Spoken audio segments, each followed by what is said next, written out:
মুরগির মাংস রাঁধতে তো সবাই পারে, তো আসুন আমার ভিডিওটা দেখে সহজেই মুরগির মাংস রান্না শিখে নিলাম।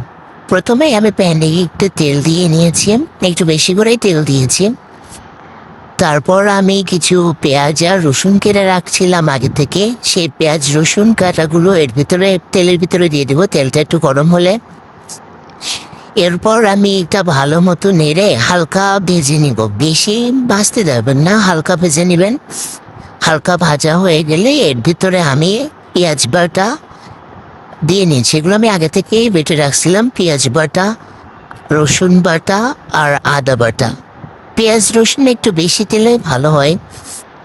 তো আমি এইটা ভালোভাবে মশলাটা একটু নেড়ে নিয়েছি। এবার এর ভিতরে আমি দিয়ে দিব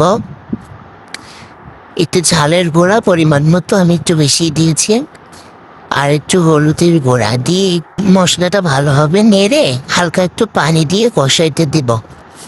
এর ভিতরে একটু জিরের গুঁড়াও দিতে হবে।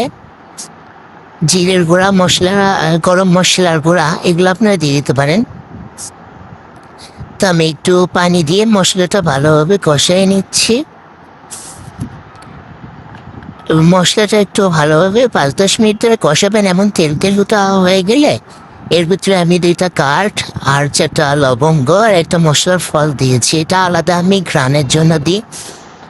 তারপরে মশলার ভিতরে আমি কোনো পানি দিব না, এর ভিতরে আমি মাংস আর আলুগুলো একসাথে দিয়ে দিব, দিয়ে মশলাটা ভালোভাবে মাংসের সাথে মাখিয়ে এটা আমি ঢেকে রাখবো। 10 মিনিট মতো জাল করতে হবে, যত সময় না মশলাটা একটু শুকাই যায়। ঢাকনা তুলে মাঝে মাঝে একটু নেড়ে দিবেন, না হলে নিচে লেগে যাবে। তারপর আমার মশলাটা একটু শুকাই গেছে, আমি এবার এর ভিতরে জল দিয়ে দিব পরিমাণ মতন। আপনারা যে যতটা ঝোল রাখবেন তেমন পরিমাণ মতো জল দিবেন। তারপর আমি এটা ভালোভাবে নেড়ে ঢেকে রাখবো, ঢেকে রেখে 10-12 মিনিট জাল করব।